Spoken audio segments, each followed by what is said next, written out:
अब हमारे पास question number 9 है। इस 9वें प्रश्न के अंदर हम चाहते हैं कि इसे हम क्रैमर नियम से सरल करें, और क्रैमर नियम से सॉल्व करने के लिए सबसे पहले डेल्टा की जरूरत पड़ती है।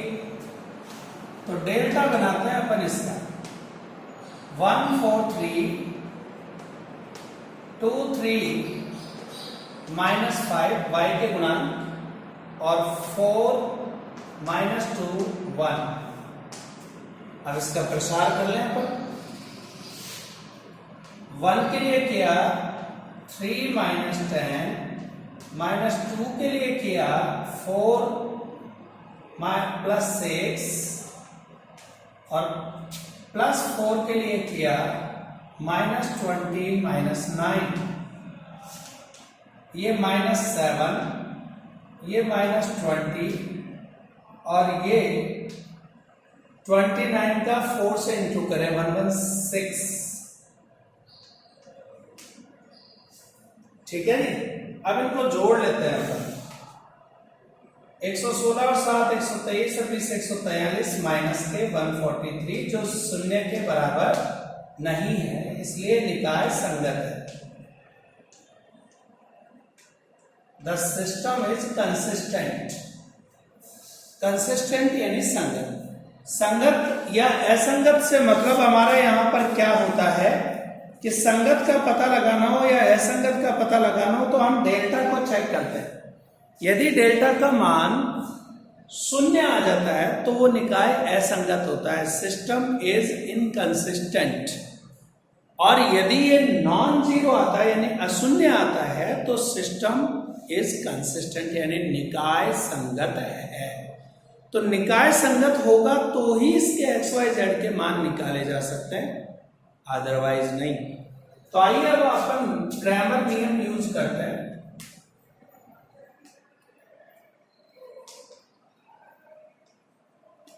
तो क्रैमर रूल हमें क्या कहता है वो सुनते हैं।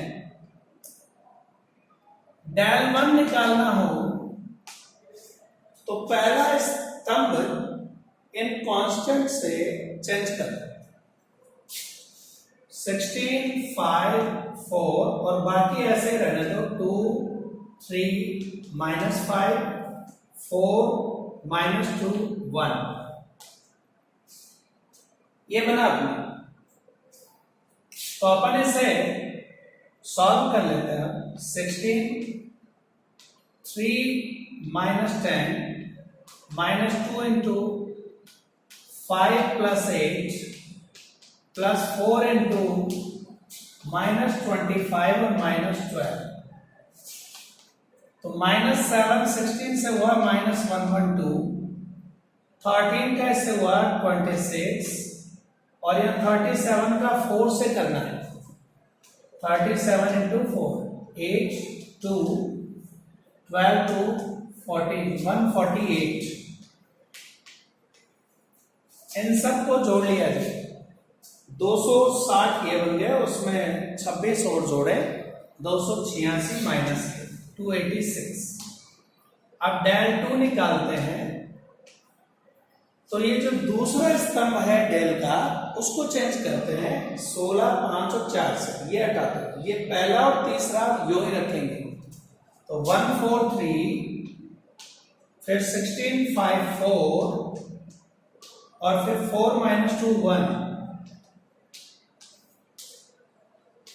तो अब प्रसार इसका भी 1 के लिए किया 5 + 48 सॉरी 8 -16 into 4 + 6 और +4 into 16 - 15 13 -160 और उधर +4। तो 13 और 4 17 होते हैं। 160 में से 17 कम कर दें तो 143 माइनस 143। तो डेल 1 और डेल 2 तो आ चुके हैं। अब अपन निकालने जा रहे हैं डेल 3। और डेल 3 निकालने के लिए जो अपना डेल्टा है उसका तीसरा कॉलम चेंज होगा, पहले दो एज इट इज 1 4 3 2 3 -5 और 16 5 4। प्रसार करें 1 के लिए 12 प्लस 25 -2 के लिए 16 -15 और प्लस 16 के लिए -20 -9। ये 37 बन गए, इधर माइनस के 2 और 16 का गुणा 29 से करना है, तो 16 9 144 14 और 32 और 14 46। तो अब इस 37 में से 2 कम करें तो 35 और 35 इसमें से और कम कर दिया जाए, या 466 में से मैं सीधे 37 कम कर लेता हूं, तो 16 में से 7 गए 9 और इधर 45 में से 3 गए 42, तो माइनस का 4 2 9। ये वैल्यूज मैंने del 3 del 1 del सबके निकाल ली। अब मुझे इस निकाय के हल चाहिए, तो हल के लिए x इक्वल्स टू होता है del 1 अपॉन del, तो del 1 की वैल्यू हमने निकाली -286 और डेल्टा की निकाली थी -143, तो ये वैल्यू अपने पास रहेगी 2। फिर y चाहिए del 2 अपॉन del, -143 में डिवाइड दे दिया, -143 का 1 और z चाहिए, तो del 3 में del का डिवाइड देंगे, यानी -429 में डिवाइड दिया -143 का +3। तो इस तरह से अपने पास x, y और z के ये मान हमारे पास आ जाते हैं, तो हम इन्हें क्रैमर रूल के द्वारा प्रश्न को हल करना कहते हैं। उम्मीद है आपको ये तरीका समझ में आया होगा कि हम इसे किस तरह से सॉल्व करते हैं। तो हमने क्या सीखा कि जो पहले दी गई असमीकरण हैं, वो समीकरण हैं, उनके x, y और z के जो गुणांक हैं उनसे डेल्टा बनाओ। x के गुणांकों को पहला स्तंभ बना दो, y के गुणांकों को दूसरा और z के गुणांकों को तीसरा। ये स्तंभ बनाने कर अपन डेल्टा बना लेते हैं। यदि वो डेल्टा का मान 0 के बराबर नहीं होता प्रसार करने पर, तो निकाय के हल प्राप्त किए जा सकते हैं।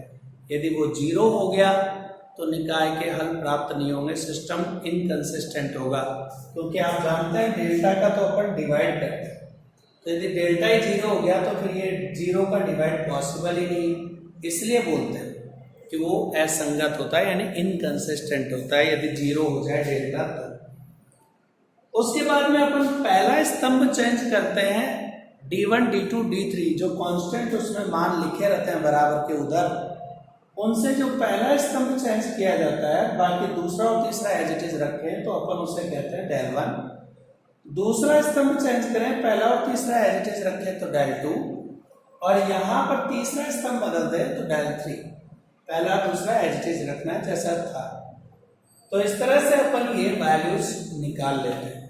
उम्मीद है आपको क्रैमर रूल समझ में आया होगा। Thank you.